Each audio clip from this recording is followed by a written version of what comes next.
as consumers and as taxpayers, we want to make sure that our money is not being used in a really risky way. So how would a public bank manage that risk so that we can feel confident that the bank is making wise decisions? Bob, how would the public bank manage its risk? There are several ways, and the first is that it's a regulated bank. It's a real bank. It's chartered by the state, and it's subject to the laws and regulations and procedures of the state and federal governments, and even some international banking laws.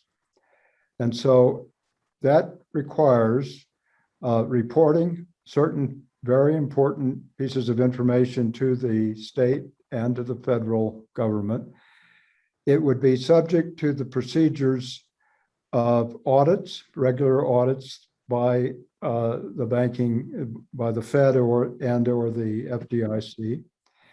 And in the case of North Dakota, and in the one that we're proposing, it would also have an annual independent audit, which would be made public.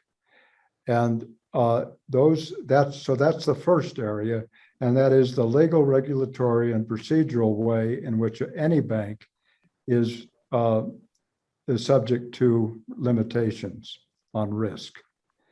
The second is the internal banking structure would have what's called a chief risk officer, CRO, and that person would be hired by the board of directors of the bank, and the bank would have its own board of directors, would be independent from the state, and it would hire the CEO and the CRO, the board of directors, and then the CEO would hire the rest of the officers and staff.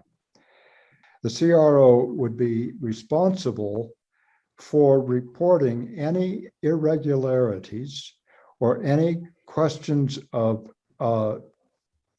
overreaching in terms of risk that would go against their certified regulations that they're responsible for. And so they could alert the board directly. They report to the board as well as to the CEO.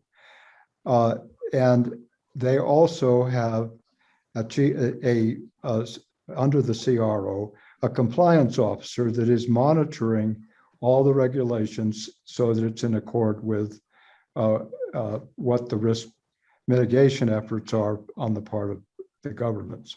The third area, in terms of, let's take new businesses, because new businesses are a higher risk area, the private banks have to charge a higher rate of interest. And so a new business is a higher risk, and it carries a higher rate of interest if a private bank makes such a loan. And those are generally pretty high.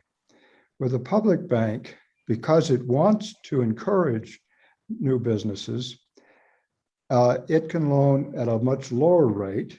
It is taking the risk, but it can loan at a much lower rate.